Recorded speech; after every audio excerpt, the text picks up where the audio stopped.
gens viennent en audience et sortent pour parler au micro, ce n'est qu'une partie visible de l'iceberg. Ce qui s'est passé à l'intérieur dans les huis clos, ça n'a rien à voir avec la diplomatie. Et nous sommes donc inscrits dans cette logique de dire clairement les choses au peuple.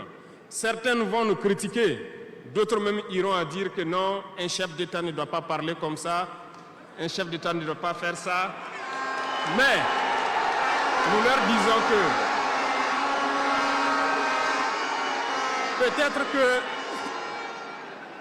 peut-être que ces gens qui critiquent de cette façon, lorsque nous disons la vérité, peut-être qu'ils ont une école où ils ont appris à être chef d'État, comment le chef d'État doit être. Sinon, je n'ai pas encore vu cette école.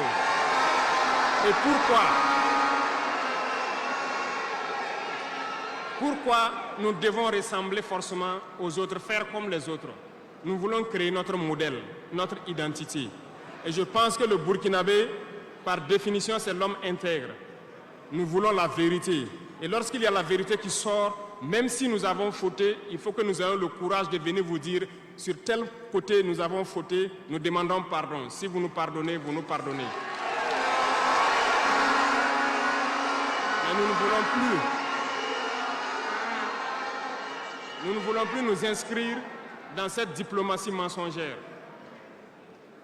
Nous avons, dans une interview, parlé du régime ivoirien. Certains Burkinabés sont montés sur leurs chevaux et critiqués. Je le dis, j'insiste et je persiste.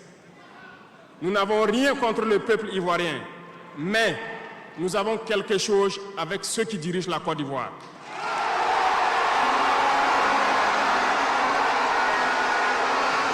Nous le disons et nous le répétons encore.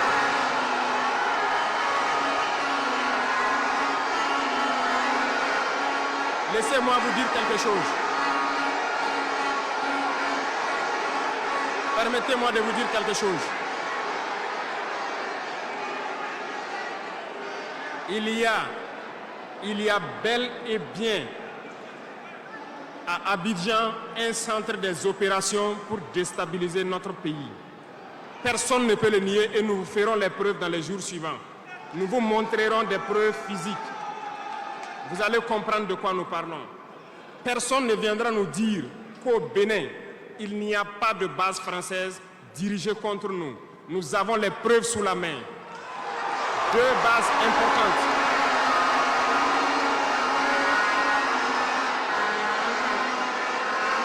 Nul ne peut le contester. Et je les mets au défi.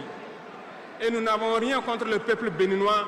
Là, nous avons un problème avec la politique des dirigeants béninois. Et nous le disons haut et fort encore.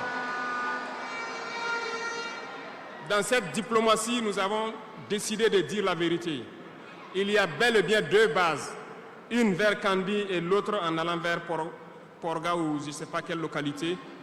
Des pistes ont été réaménagées à plus de 3000 mètres de long. Des avions atterrissent, les gens équipent et forment les terroristes là-bas. Nous avons des enregistrements audio d'agents français au Bénin là-bas qui se jouent le centre des opérations des terroristes. Ils montent les opérations avec eux. Ils les aident à se soigner. Ils font tout ce qu'il y a là-bas. Nous avons tous les détails sur eux. Et vous ne voulez pas qu'on le dise à notre peuple? On va le dire. Si vous ne le voulez pas, s'ils ne le veulent pas, qu'ils arrêtent de se comporter ainsi. C'est simple. Nous n'avons forcé personne à prendre son indépendance. Si vous décidez de rester dans votre situation, mais ne prenez pas vos pays pour en faire des bases arrière parce que ce sont vos populations qui vont en souffrir après. Et ce n'est pas une bonne politique.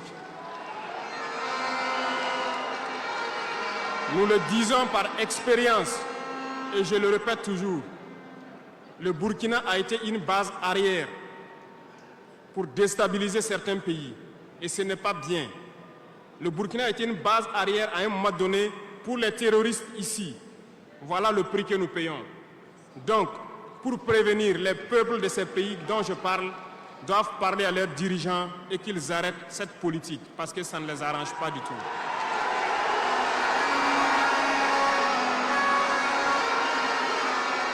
Pour venir, dans le volet communication et culture, nous avons lancé plusieurs initiatives.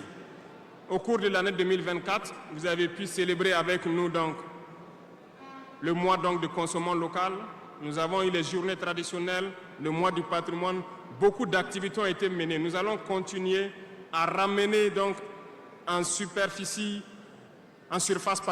donc, notre culture, parce que c'est de là que nous retrouvons notre identité. Nous allons continuer des actions dans ce sens, à mettre en valeur notre culture, à mettre en valeur donc nos coutumes et à mettre en valeur le vivre burkinabé.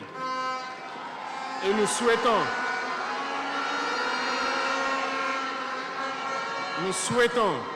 que chacun soit acteur de l'émergence du Burkina Faso à travers sa manière de communiquer.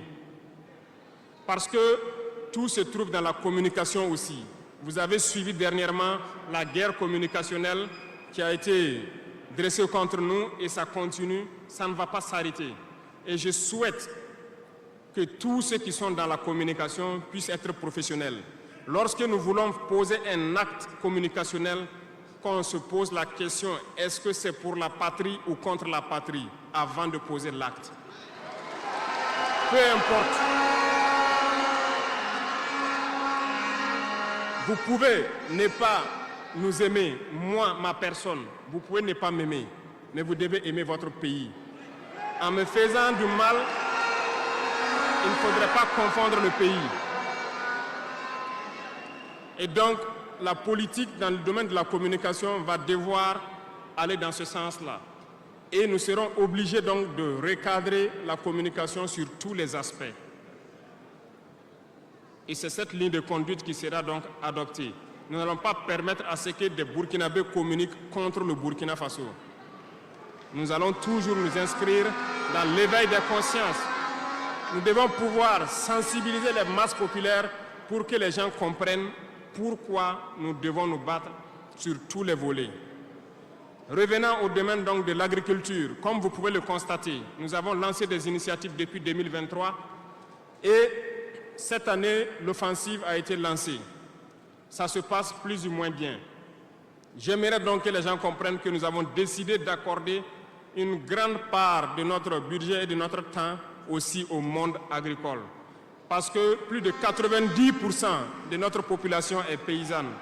Mais pendant des décennies, ils n'ont jamais senti l'intéressement donc, à leur public. Et c'est pourquoi nous avons décidé d'entreprendre un certain nombre d'initiatives, d'actes que nous posons. Nous aimerions pouvoir labourer tous les champs de tous les paysans du Burkina Faso, les donner les semences qu'il faut et les permettre de pouvoir avoir les intrants nécessaires à coût subventionné pour pouvoir nous aider dans la lutte contre l'insécurité alimentaire. Parce que l'autosuffisance alimentaire est un droit. C'est dans ce même sens que nous avons créé dernièrement l'ONBAR, l'Office national d'aménagement des barrages hydro-agricoles. Nous allons l'équiper parce que tous êtes témoins dans vos différentes régions que nous avons beaucoup retenu d'eau, beaucoup de barrages, mais qui sont ensablés, qui sont bouchés. Et nous avons la possibilité de faire d'autres barrages. Nous sommes en train de payer de l'équipement pour cet office pour qu'il puisse se déployer sur le territoire et avec la contribution des populations, pouvoir construire beaucoup de barrages et désensabler beaucoup de barrages. Nous allons poursuivre ce combat. Nous allons poursuivre ce combat jusqu'à l'atteinte de l'autosuffisance alimentaire et que nos populations puissent manger à leur faim. Dans le domaine donc, des infrastructures, nous avons un manque crucial de routes. Et en faisant l'analyse, nous avons trouvé pour certaines routes des études très vieilles. Et pour d'autres, il n'y a pas d'études. Nous ne pouvons pas construire une route sans avoir des études. Les études sont préalables. Voilà pourquoi dans ce secteur, nous avons ordonné au ministère de faire beaucoup d'études sur beaucoup de tronçons. ce qui nous permettra donc à l'avenir de pouvoir lancer des travaux et bien faire ces travaux pour que ce soit durable sur beaucoup de tronçons. Pour cela, nous avons remarqué que les frais pour bitumer 1 km de tronçon, nous sommes autour de 500 millions de francs. Donc pour 100 km avec les ouvrages d'assainissement, nous n'avons pas moins de 60 milliards pour faire 100 km de route bitumée. C'est très cher et très coûteux. La technique a été de créer donc des brigades d'intervention, donc des infrastructures. Nous sommes en train donc de vouloir équiper plusieurs brigades avec de l'équipement pour faire le minimum et permettre donc aux entreprises aussi du BTP de vivre et de faire une partie.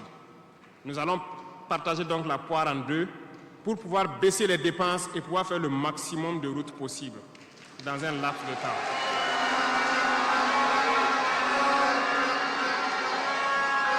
Cela donc a déjà commencé et nous allons poursuivre au cours donc de ces 5 années dans ce processus pour que dans toutes les régions, nous puissions quand même pouvoir rallier le maximum de chefs-lieux de province et que nous puissions faire écouler nos marchandises et que les personnes puissent se déplacer sereinement.